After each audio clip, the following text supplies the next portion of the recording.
Welcome to another exciting and thrilling episode of Your Business Diary, The Hustle, your go-to premium platform which offers visibility and reach to business owners, entrepreneurs, and of course investors alike to engage, interact, and drive business growth through meaningful conversation. I am Joshua Okata. Today we'll be having a conversation, of course, and I did like to say that for most people, especially when it comes to business, steering through uncertainty can really pose a serious threat to their corporate existence, especially when they are ill-prepared for the challenges and risks associated with such business. The question is, for most who find themselves within such circles, is it a situation of perhaps taking a pause and then coming back, or just locking shop completely and go home? Well, to have this conversation this morning with me, I'm being joined by Dr. Olushola Oluwoyeye, who is the Chief Business Officer, Accounting Professional Services. He's right on hand, of course, to unpack some of the measures people in that particular space could really take, especially when trying to mitigate, the risk associated with such businesses while maximizing gain in their enterprise. Thank you so much for joining us. Thank you so much, Joshua. Thank you for having me, and I'm happy to be in your studio this morning. All right, now let's get into our conversation. If you did hear me clearly, some people, are into business for various reasons. Definitely. Some, it could be for the flair, the passion, they derive from doing that particular thing they call a job or a business. While to some, it's all about spotting or being quick to identify opportunities when some are seeing challenges. But of course, when the storm hits, they easily get drowned. So as an expert, when it comes to looking out for risk associated with businesses and also trying to mitigate those risks, what do you think could be some of the common pitfalls, businesses face when navigating uncertain markets? Okay, thank you very much for bringing up this. And this is a very important topic, talking about uncertainty. And while you are making your introduction, one other major point you raise is issue about risk. So we then look at the term uncertainty, we look at the term risk. And then along the line, you also mentioned the word opportunity. So everybody goes into business to take advantage of the opportunity that is available. That's correct. However, in the midst of harnessing that opportunity lies some uncertainty and element of what risk. So it's important to know that uncertainty and risk is a norm, is the environment. We must be prepared to be able to deal with it. But why are some people not really interested in talking about the risk? They just want to look out for where the profit lies. So that is why it's important that before going into any business, you take what we call calculated risk, meaning that you must master and understand what you are going into. And you see that if you truly do your background check, do your findings, know what can go wrong in that business, you will be able to survive and last longer in that business than you going in and just looking at only the positive. Because at some point, storm will definitely come. Nobody was planning for COVID-19, and then it came, but some businesses were able to survive it, and some businesses, that was their end. And for businesses who are able to survive it, that means they were prepared for uncertainty and they were prepared for what risk. In business, for you to deal with this pitfall you mentioned and possible challenges, one of the things you must, strengthen your business with is to be able to adapt, be able to absorb, and be able to innovate easily. You have to create a dynamic, more like a flexible system. A flexible system that allows you to be able to adjust to situation, because we're in an emerging economy, an economy whereby volatility in forex, inflation pressure.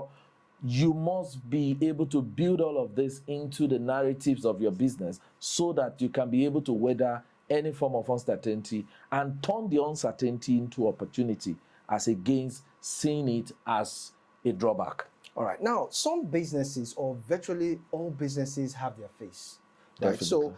my question to you would be, as a business goes through the very first phase to the next phase, how, as an expert, can you be able to really emphasize or mention, as it were, those phases that a business needs to go through, especially for people who are perhaps going into the business for the first time? What are some of those risks you Okay. need to assess and prioritize so that none overlaps the other? So as you go in, you're prepared for the next one.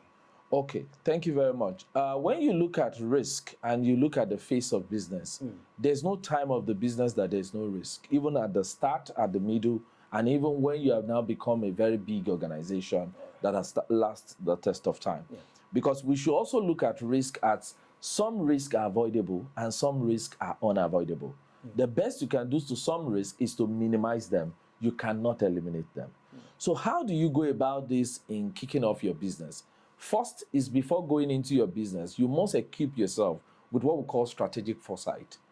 Ability to think ahead. Ability to see what is about to happen and how are we prepared to be able to deal with it. That's true. We're talking of Africa, we're talking of Nigeria economy.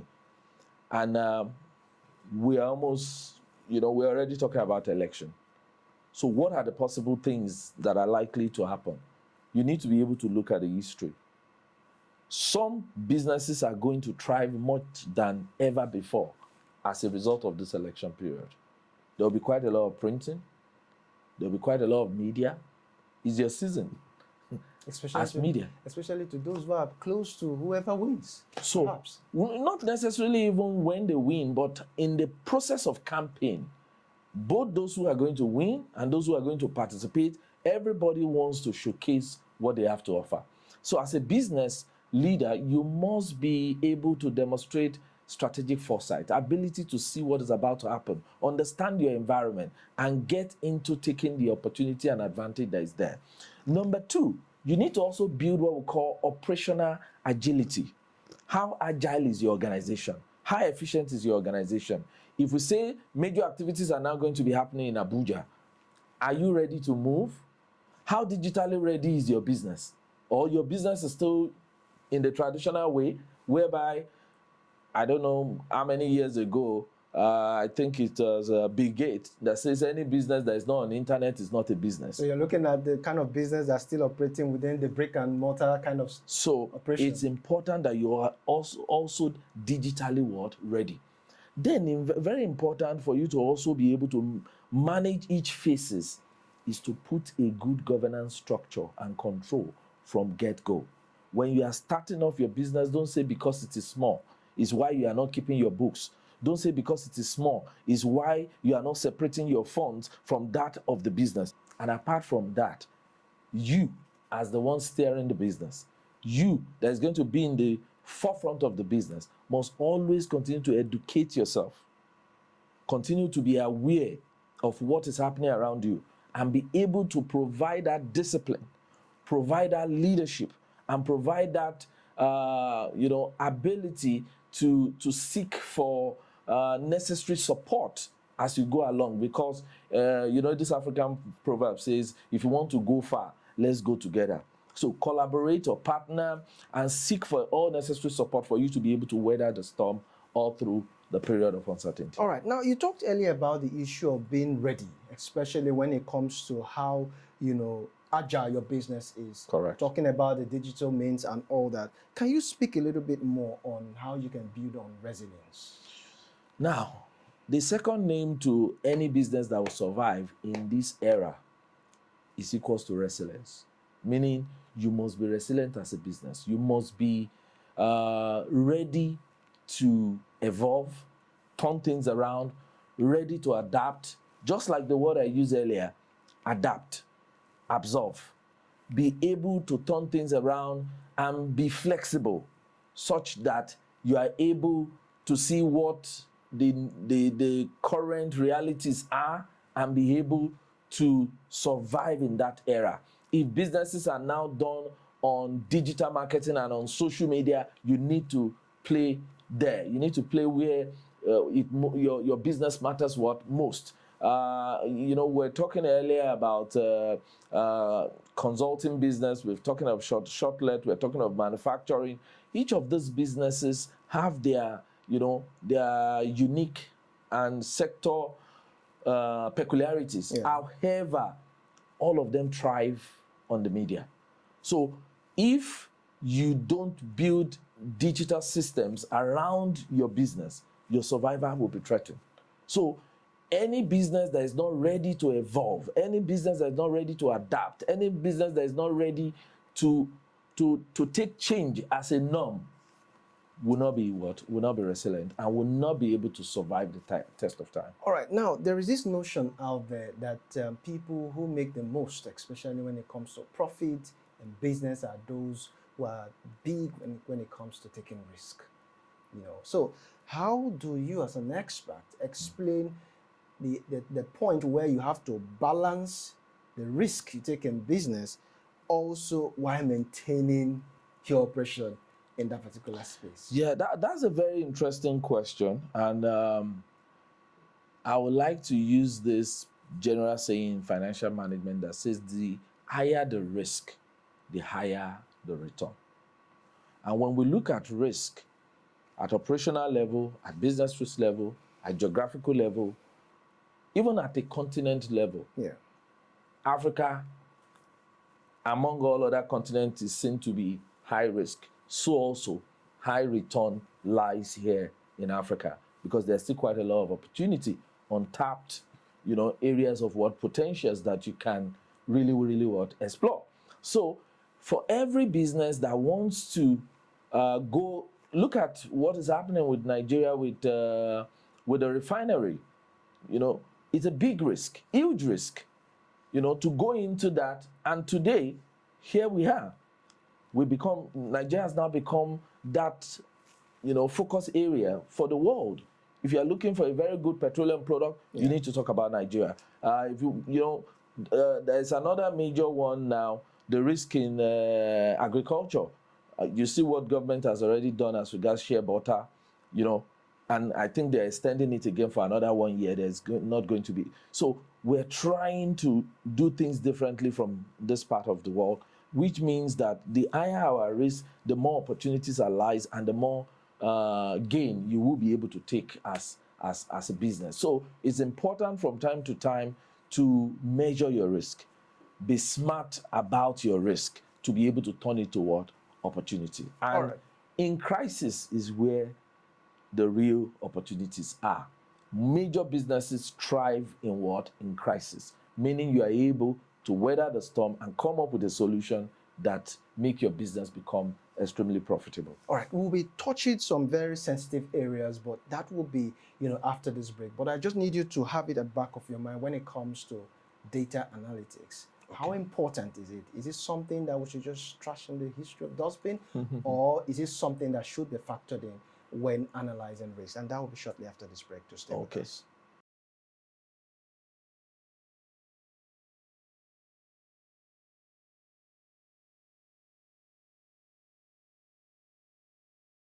Thank you so much for staying with us. And of course, the conversation is still on, talking about mitigating risk and maximizing gain. And I've been speaking with Dr. Olushola Oluwoyeye, who's been giving us, or unpacking, as it were, the measures that could be taken. But right about now, let's talk more about data.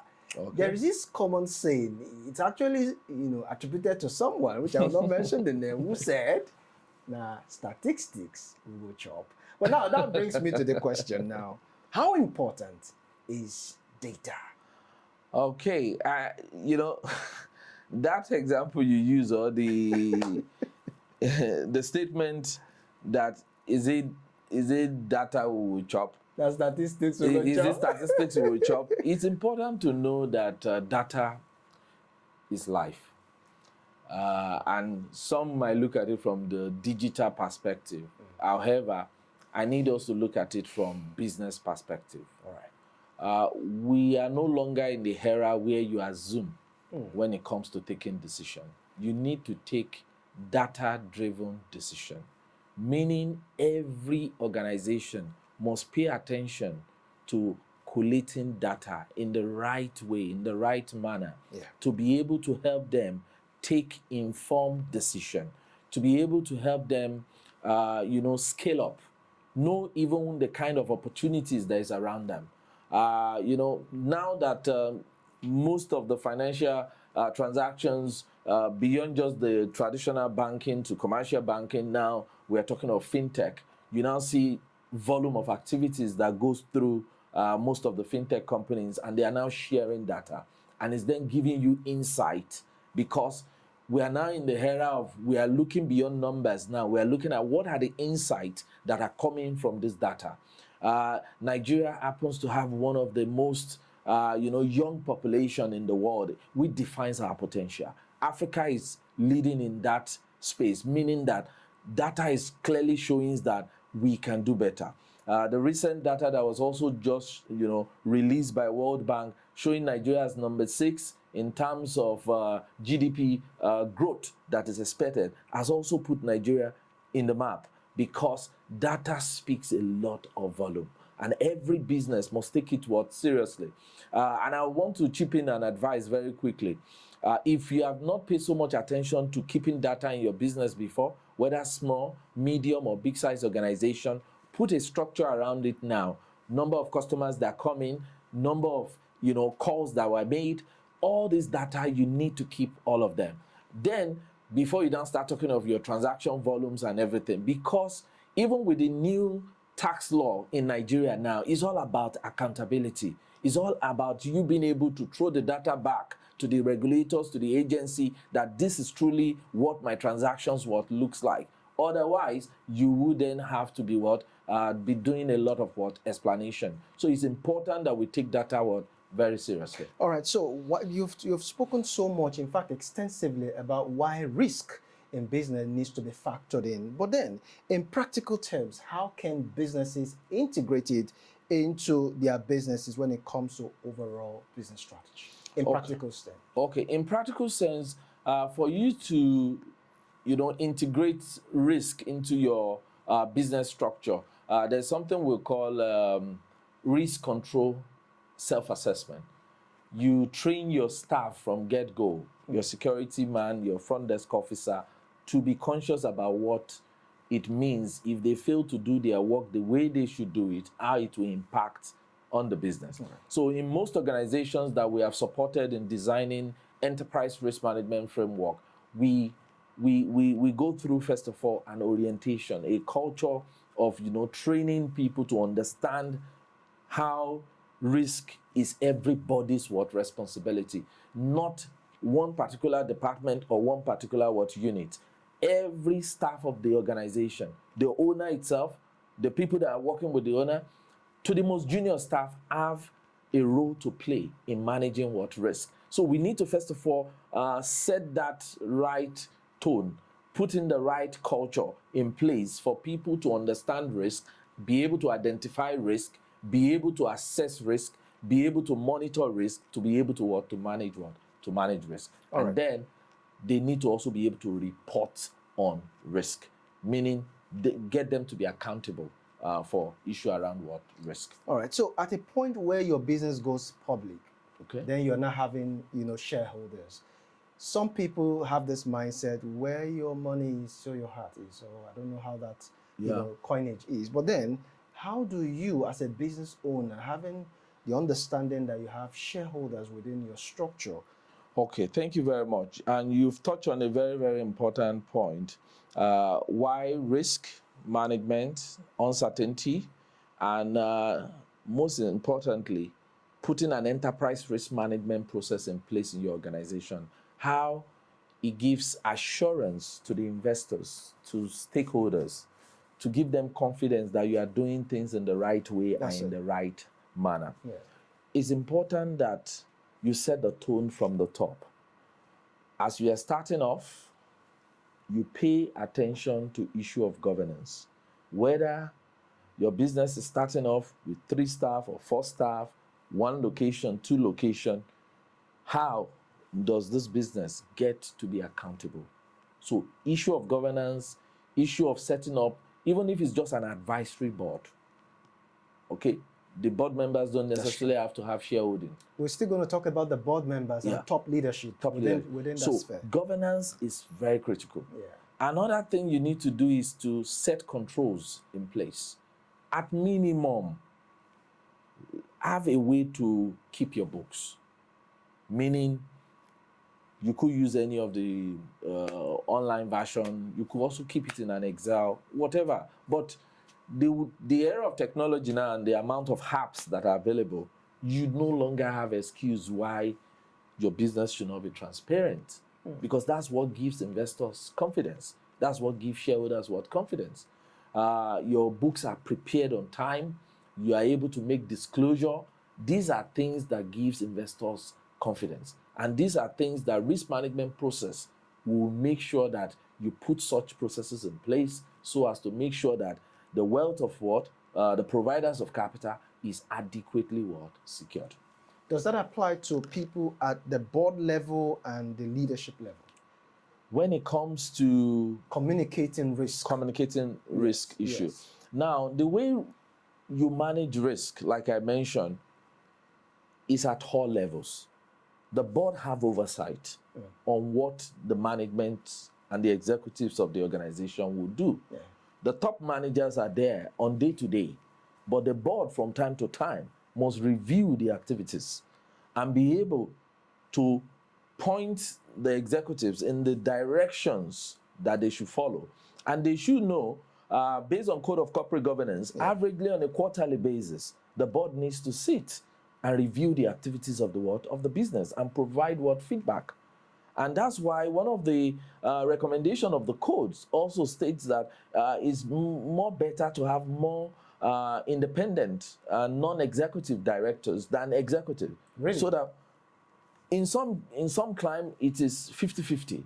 But if you happen to have more non-executive than executive, it gives room for more accountability, because non-executives are not there for day-to-day running of the business. So the executive, assuming there are 2 and non-executive are 5, it means that they will call for more accountability, because there is total separation between the oversight and those who are involved in day-to-day running of the but business. in our climate, it's almost impossible for you to have that kind of system. Everyone who runs the business wants to know what's happening everywhere, wants to influence decision everywhere. You'll be surprised that a lot has changed around our environment. Most recently, I was doing a job for... Is that your personal experience you want to share? Because you were about taking that from my mouth. All right. I was about to share a personal experience that beyond just corporate organization in Nigeria, even state-owned enterprises in Nigeria has moved to that level whereby in reviewing the activities of the board of one of the state-owned enterprises in Nigeria, through a project I just completed on corporate governance scorecard for state-owned enterprises, there is a particular agency of government that has about 7 directors, and you will be surprised.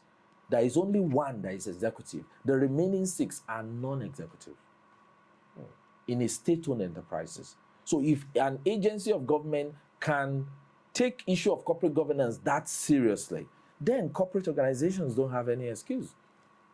So it's a determination. It's something that you focus on, and it's something that put your organization in the light that no, you are taking this very seriously, and investors will have confidence in whatever you are trying to work. So what are the gains associated with all of this? So this will make it will increase your public image, it will increase the public trust for your company.